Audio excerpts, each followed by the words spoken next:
আগে এই ভিডিওটা দেখেন। হাসনাত আব্দুল্লাহ, লুঙ্গি ডান্স কোন সিনেমার গান?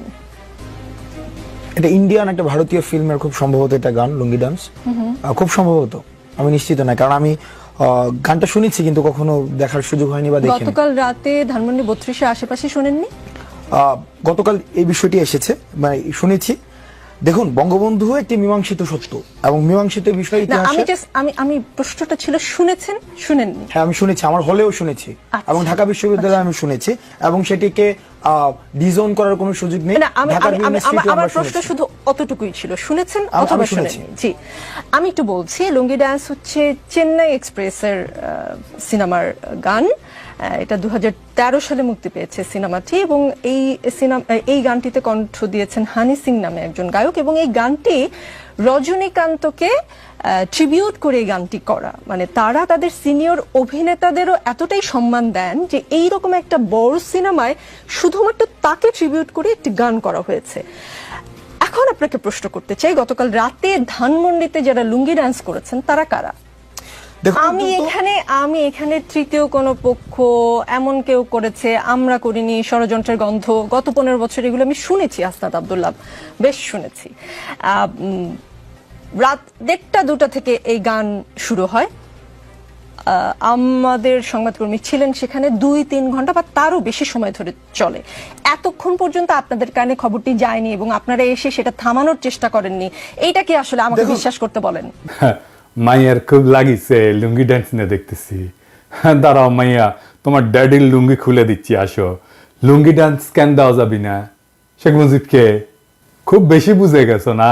হ্যাঁ, এই যে বুঝে রাখেন, বুঝছেন, এই যে আওয়ামী লীগ কলে ফিরে আসবে এই যে সংখ্যালঘুর ঘাট ধরে আর নারীর ঘাট ধরে, বুঝছাও তো? এইগুলারে আগে সাইজ করে রাখতে হবে।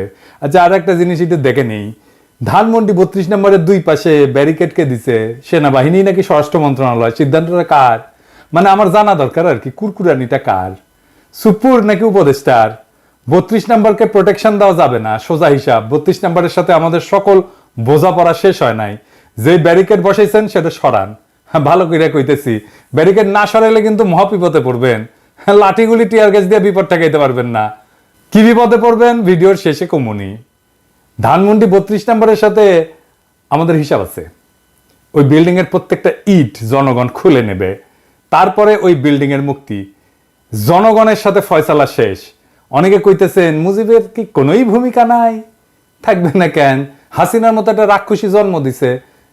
মানুষের ঔরসে রাক্ষসী জন্মানোর তো কোনো উদাহরণ নাই আগে, তাই না? আর মুজিব কি করেছে? স্বাধীনতার নেতা ছিল। আজ এনে বিষয়টা দেখি। তো মুজিবের যদি স্বাধীনতার জন্য অবদান থাকে, তো জিন্নাহ সাহেবেরও আছে না? আছে তো। তিনি না থাকলে কি আমরা এই মানচিত্র পাইতাম বাংলাদেশের? এই মানচিত্রটা কার দেওয়া? এটা তো জিন্নাহ সাহেবের দেওয়া। তো জিন্নাহ সাহেবকে আমরা এখন সালাম ঠুকি নাকি? হ্যাঁ, কি মানবেন? আজ আর একটা উদাহরণ দিই ইতিহাস থেকে। মুসলিম লীগ আমাদের জমিদারি উচ্ছেদ আন্দোলনের নেতৃত্ব দিল। আমাদের যুগ যুগের এই যে তিতুমির যে লড়াই করলো, হাজী শরীয়তুল্লাহ লড়াই করলো, এই যে নুরুদ্দিন লড়াই করলো, কার জন্যে? জমিদারি উচ্ছেদের জন্য। তো এই জমিদারি উচ্ছেদ আন্দোলনের নেতৃত্ব দিল কে? মুসলিম লীগ। তো জমিদারি প্রথা উচ্ছেদ করলো কে? আমাদের প্রথম রাষ্ট্র পাকিস্তান উপহার দিল কে?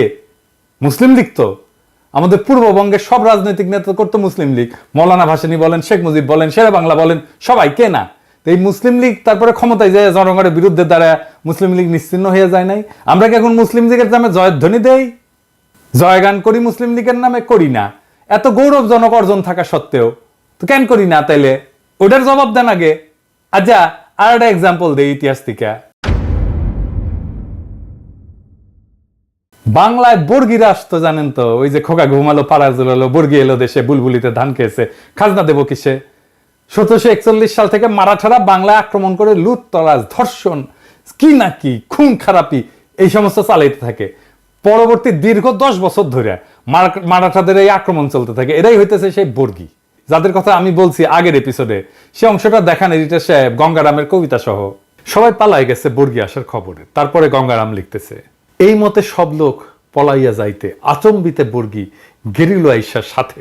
মাঠে গেরিয়া বর্গি দেয় তবে সারা, সোনা রূপা লুটে নেও আর সব সারা, কারু হাত কাটে কারু নাক কান, একই চোটে কারু বধে পড়ান, মোহিনী স্ত্রীলোক বান্ধি ধৈরা লইয়া যায়, আঙ্গুঠে দড়ি বান্ধি দেয় তার গলায়, একজনে ছাড়ে তারে আর একজন ধরে, রমণের ভারে তাই শব্দ ফারে, আকাশ বাতাস কান্দে কান্দিছে পাষাণ, রাখো কিষ্ট কালী আল্লাহ ভগবান। কি বুঝলেন? শুধু সম্পদ লুইটা মাইরা কাইতেই যাইতো না, নারীদের কি নিদারুণ অসম্মান করত। এই ইতিহাস আপনাকে কেউ বলছে? বলেনি, বলবেও না। শুধু শুনবেন 2 লাখ মা বোনের ইজ্জতের বিনিময়ে স্বাধীনতা পাইছি, যেন এর আগে কোনো আমাদের ইতিহাস নাই। এই যে বর্গীদের অত্যাচার, এই যে বর্গীদের আক্রমণ, এই যে বর্গীদের নিপীড়ন, এটা বর্গীদেরকে কে পরাজিত করছিল জানেন? কে বাংলার অসহায় মানুষদের মুক্তি দিছিল বর্গীর অত্যাচার থেকে নিজ বিক্রমে? কে? কোন সেই বীর জানেন? জানেন না? না, নাম বললে অবাক হবেন। সে মুক্তিদাতার নাম আমরা জানি, কিন্তু তার এই অবদানের কথা আমরা কখনো বলি না, বলবো না। কেন বলবো না? কারণ সেই বীর যে বর্গীর আক্রমণ থেকে বাংলাকে বাঁচাইছিল, বর্গীদের পরাজিত করছিল, সমূলে নির্বংশ করছিল, তার নাম হচ্ছে মীর জাফর আলী খাঁ। হ্যাঁ, সেই মীর জাফর, যে পলাশির আম্র কাননে সমস্ত সৈন্য নিয়ে নিশ্চুপ পুতুলের মতো দাঁড়াইছিল, সেই মীর জাফর আলীবর্দী খানের তরুণ সেনাপতি হিসাবে বর্গীদের পরাস্ত আর সমূলে পরাজিত করে। এই জন্য আলীবর্দী খান এতই তারে পছন্দ করত যে তার সাথে আত্মীয়তার সম্পর্ক করে এবং উড়িষ্যার শাসনকর্তা নিয়োগ করে। শেখ মুজিবও আর এক মীর জাফর। স্বাধীনতার আন্দোলনের নেতা কিন্তু বর্বর স্বৈর শাসক আর হাসিনার ফ্যাসিস্ট শাসনের আইকন। তাই স্বাধীনতা যুদ্ধের ভূমিকা যা কোনোভাবে মীর জাফরের বর্গীদের বিরুদ্ধে বীরত্বের সাথে লড়াই করার সাথে তুলনীয় না, তাকে আমাদের স্মরণীয় বরণীয় ভাবার কোনো দায় নাই। মীর জাফরের বিশ্বাসঘাতকতা তার মুক্তিদাতার ভূমিকাকে যেভাবে নিশ্চিহ্ন করে দিচ্ছে, ঠিক একইভাবে স্বাধীনতা যুদ্ধে মুজিবের ভূমিকাকে আমরা কোনোভাবেই সেলিব্রেট করতে পারি না। তার স্বৈর শাসন এবং তার ফ্যাসিবাদের আইকন হওয়া তার মুক্তিযুদ্ধের স্বাধীনতার ভূমিকাকে নিশ্চিহ্ন করে দিচ্ছে। যদি মুজিবকে সেলিব্রেট করতে হয়, তাহলে বর্গীদের বিরুদ্ধে মীর জাফরের বিরুদ্ধকে আগে সেলিব্রেট করতে হবে। তাই 32 নম্বরের প্রত্যেকটা ইট আমরা খুলে নেব, ওই বাড়ির ডিনামাইট মাইরা ধুলা মিশাই দেব। ওইটা ফ্যাসিবাদের আইকন। ওই ব্যারিকেড রাখছে না, ওই ব্যারিকেডের উপরে মুদবেন লাইন ধরে স্যাট স্যাট করে, আর প্লাস্টিকের প্যাকেটে করে কাঁচা গু নিয়ে যায় ওর মধ্যে ছুঁড়ে মারবেন। মানুষের গু হোক, কুকুরের গু হোক, বিড়ালের গু হোক, যাই হোক, ভিতরে ছুঁড়ে মারবেন। যতদিন ওই ব্যারিকেড রাখবে ততদিন ছুড়বেন, ততদিন মুদবেন ওইটার উপরে। কোনোভাবে ওই বাড়িকে টিকতে দিবেন না। মনে রাখবেন, ওই বাড়িতে যদি সংস্কার কাজে কেউ হাত দেয়, সেই এই প্যাসিবাদের পুনরুত্থানের জন্য কাজ করতেছে। সেনা পাহারা জয় রাখছেন, সরায় ফেলেন। জনগণের অসমাপ্ত কাজ সমাপ্ত করতে দেন। 15ই আগস্ট গণতন্ত্র মুক্তি দিবস, বাংলাদেশের মানুষ উৎসব করবে, আমরা উৎসব করব। তুই বলার কে রে? হ্যাঁ, লুঙ্গি ড্যান্স না কি করছে? 100 বার করবো লুঙ্গি ড্যান্স। মুজিব বন্দনা বাংলাদেশে করা যাবে না। এই যে যারা কয় যে করলে ইতিহাসের বিরুদ্ধে হবে, ওদের বলবেন মীর জাফর আলী খাঁকে তাইলে আমাদের আগে সম্মান দিতে হবে। ওইটা ইতিহাস না? বর্গীর আক্রমণ ইতিহাস না? খালি পাকিস্তানের শোষণই ইতিহাস? পাকিস্তানের শোষণ তো বর্গীর আক্রমণের তুলনায় কিছুই ছিল না। মুজিবের আগে মীর জাফরের হিস্সা আছে বাংলার ইতিহাসে, তাহলে ওইটা নিশ্চিত করেন। তো মাইয়া সাবধান হইয়া যাও। এরপরে যদি বাড়াবাড়ি করো না, আজকে কিছু কইলাম না, আজকে খালি ওয়ার্নিং দিয়ে গেলাম, এরপরে যদি কিছু করো না, তোমরা গেলো ধর্ম এমকে করে ধর্ম টের পাবা। এবার আসেন একজন শহীদের আলাপ করি। 20 জুলাই ঢাকার সাভার বাসস্ট্যান্ডে গুলিতে নিহত হয় ক্ষুদ্র ব্যবসায়ী কুরমান শেখ। কুরমান শেখ ছিল শারীরিক প্রতিবন্ধী। সে প্রতিবন্ধী ভাতাও পেত। কালুখালীর রতনদিয়া রেল লাইনের পাশে জরাজীর্ণ টিনের ঘর ছাড়া তার কোনো সম্পদ নাই। 1.5 দশক ধরে ঢাকার সাভার বাসস্ট্যান্ডে একটা ছোট্ট ঘরে দৈনিক ভাড়া ভিত্তিতে মুরগির ব্যবসা করতেন। সাভার মাছবাজারের পেছনে ভাড়া বাসায় স্ত্রী শিল্পী খাতুন, ছেলে রমজান শেখ এবং মেয়ে মিতু আক্তারকে নিয়ে বাস করতেন তিনি। দরিদ্র ছিলেন, কিন্তু সুখের সংসার ছিল। ছেলে রমজান শেখ জগন্নাথ বিশ্ববিদ্যালয়ের লোক প্রশাসন বিভাগের 4র্থ বর্ষে, মেয়ে মিতু আক্তার ইউরোপিয়ান ইউনিভার্সিটিতে BBA 1ম বর্ষে পড়াশোনা করতেন। সংঘর্ষের দিন সাভার এলাকায় অনেকের দেখাদেখি কুরমান শেখ দোকান খুলেছিলেন। কুরমান শেখের ছেলে রমজান বলেন, দুপুরে সংঘর্ষ শুরু হলে আব্বু দোকান বন্ধ করে পেছনের মাছবাজার এলাকায় বরফ কলের ভেতর আশ্রয় নেন। এ সময় অনেকেই সেখানে আশ্রয় নেন। আমার এক চাচাও ছিলেন। পুলিশ হঠাৎ বাজারে ঢুকে বরফ কলের কাছে এসে গুলি করতে শুরু করে। নিহত কুরমান শেখের স্ত্রী শিল্পী খাতুন বলেন, সে প্রতিবন্ধী ভাতাও পেত, সোজা হয়ে দাঁড়াতে পারত না, ঠিকমতো হাঁটতেও পারত না। ছেলেকে বিসিএস ক্যাডার এবং মেয়েকে ব্যাংকার বানাবে বলে অনেক কষ্ট করত। সে কোনো দল করত না।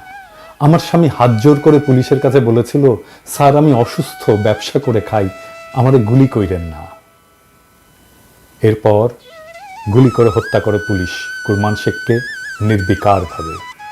হাসিনার পুলিশ এভাবেই হয়ে উঠেছিল ট্রিগার হ্যাপি, ইনডেমনিটি পাওয়া উর্দি পরা খুনি, যাদের খুন, দুর্নীতি, নির্যাতন, নিপীড়ন করলে কোনো শাস্তি পাওয়ার কোনো ভয় ছিল না। এই বিপ্লবের প্রথম প্রহরেই সেই পুলিশ নিদারুণভাবে কাপুরুষের মতো পরাস্ত হয়েছে সারা দেশে। এদের পান্ডারা হয়েছে পলাতক। কিন্তু এই ইতিহাস আমরা লিখে যাব, বলে যাব যুগ যুগ ধরে, যেন মানুষ এই অমানুষগুলোকে চিনে রাখে, যেন মানুষ এই হাসিনার দুঃশাসনকে চিনে রাখে, যেন মানুষ হাসিনার এই রক্ত পিপাসাকে মনে রাখে। ইনকিলাব জিন্দাবাদ।